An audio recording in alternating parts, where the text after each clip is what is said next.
Welcome back. This is Empower, where we focus on people and workplace. Before we went for our break, we were looking at termination of employment, and we insisted on employees living well. And we were starting on employer, because we are saying that for employer to terminate, they need to be humane. Yeah. I've seen situations where employers make mistakes in termination, and especially business owners.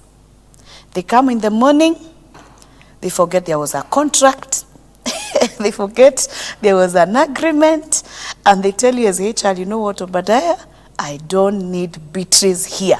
Yeah.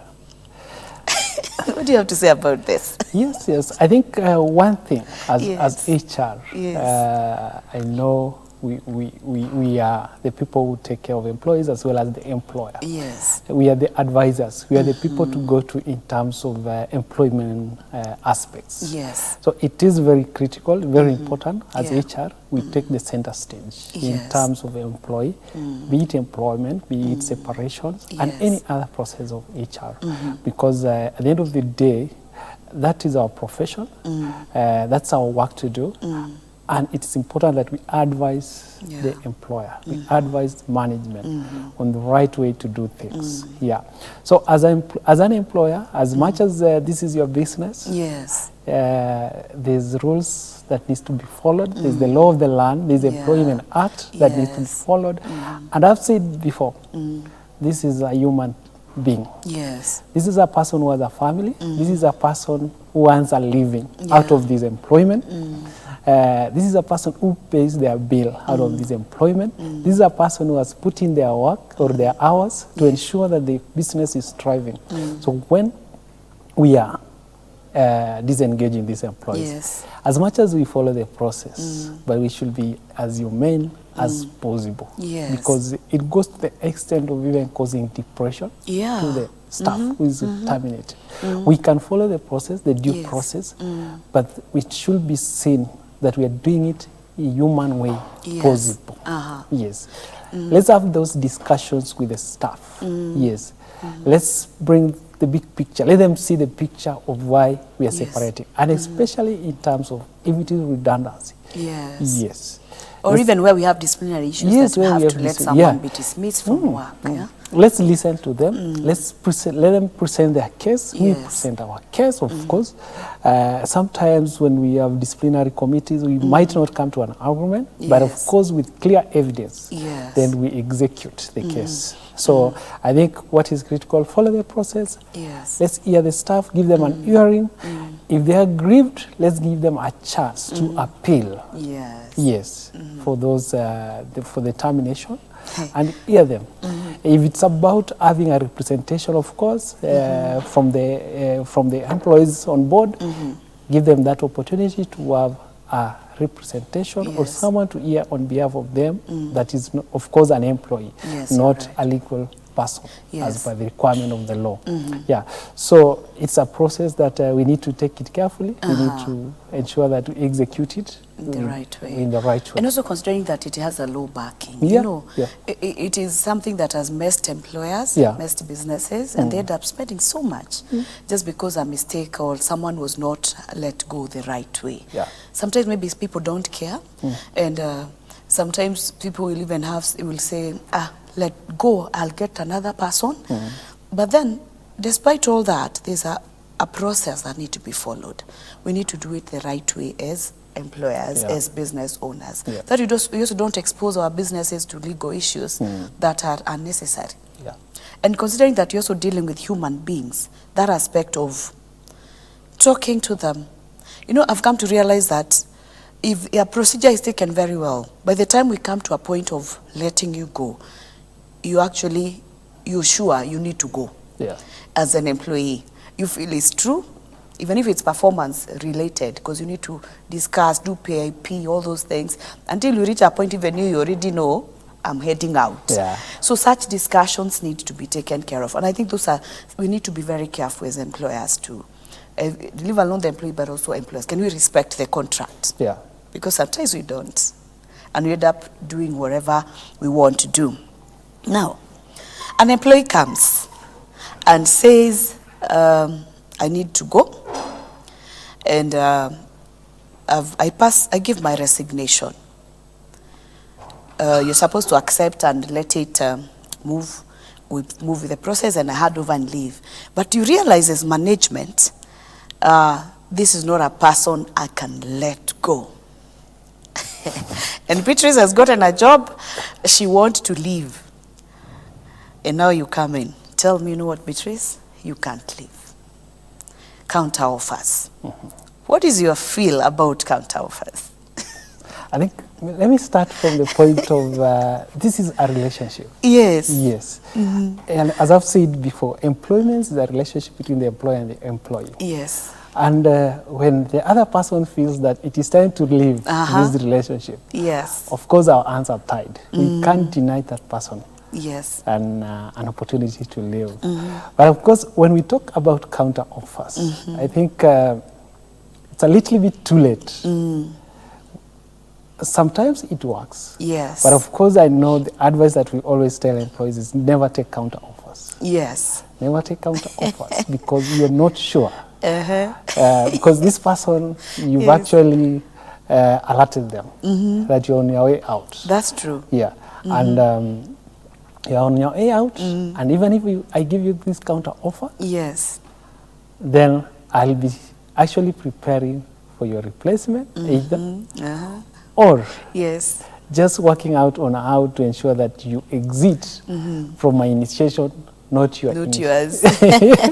Yeah. So, but over time, I know I've worked in organizations where people have been given counter offers, and they've been genuine discussions around counter offers. Yes. And I'm not saying that you should not take counter offers. If you think, yes, this is first working for your good, yes, and again, there's genuine discussions, there's open discussions around counter offers, and you think, yes, this person probably have your interest at hand, and of course the interest of the organization. Yes.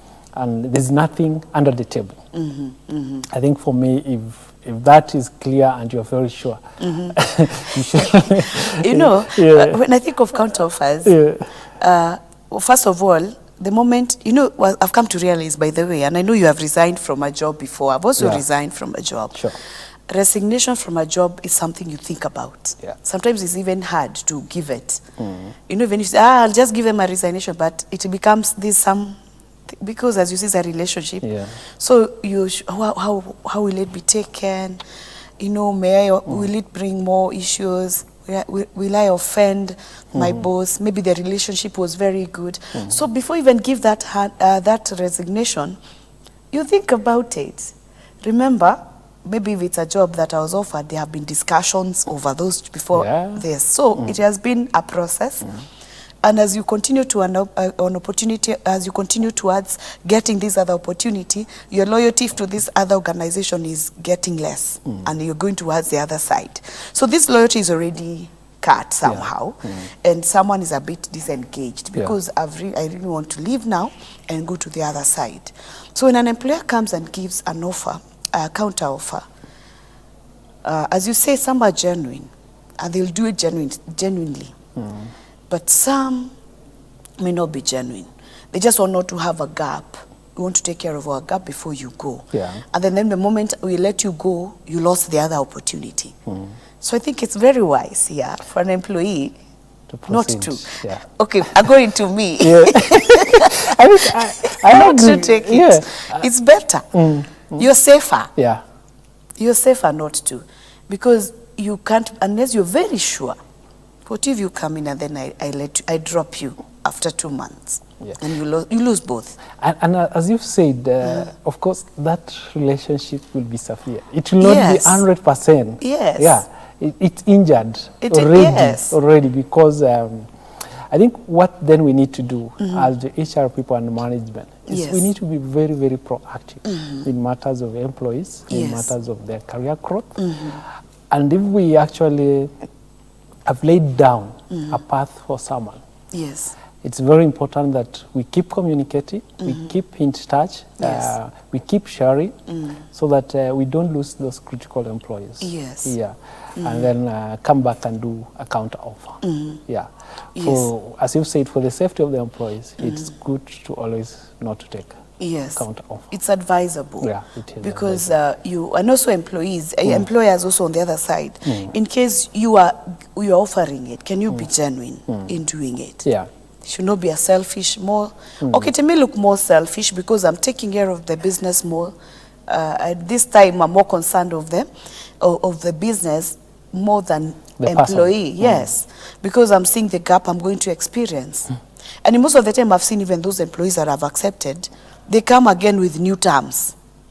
You know? Yeah, sure. I think I've had a case where we've negotiated, we've given a counter offer. Yes. 3 months down the line, the person gets another job. And again, you can't keep giving a counter offer. Yes. So it shows you that that employee's mind is no longer in that. It's no longer there. That person is actually outside there. Yes. So I think the best thing also, again, as an employer, is to don't offer this. Yeah, not to let go. As an employee, also just proceed.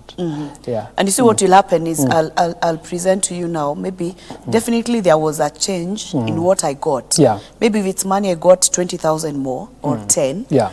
Then now I'll tell you this is what they're offering me. Yeah. You most likely you'll have to give me slightly more so that I stay. Yeah. Then I'll use what you have given me to go to the next. Yeah. So I'm also gaining mileage.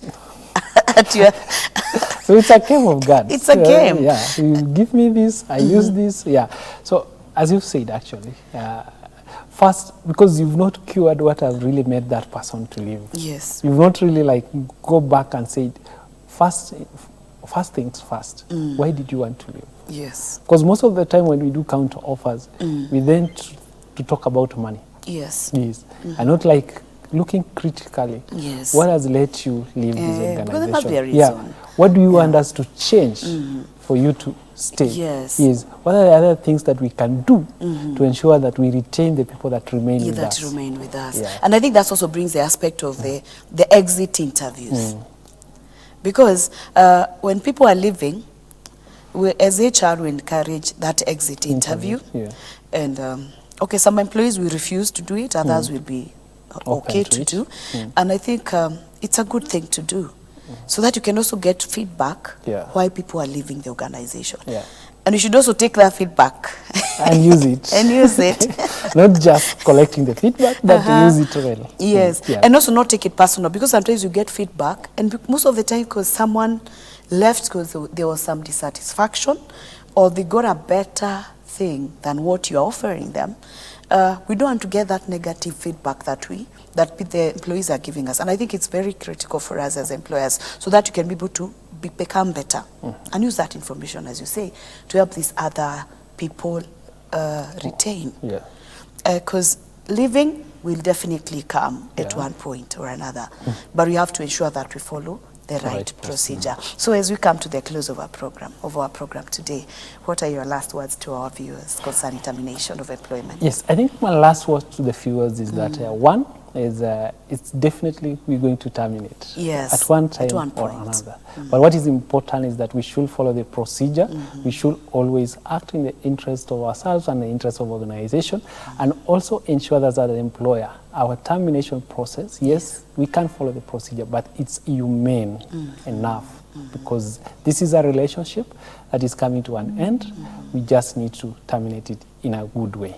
Wow. Yeah, and never burn bridges. Yes. Thank you so much, Obadiah. It was great having you for the last 2 weeks. Great having you too. I believe that you've learned from us, and you'll appreciate your feedback. Please, if you're leaving employment as an employee, live right. If you're letting go as an employer, do it the right way. Remember, this is a relationship, and we are people. We have a relationship. Let's remain humane as we handle this process. My name is Beatrice Chuchu. I wish you all the best. This has been Empower.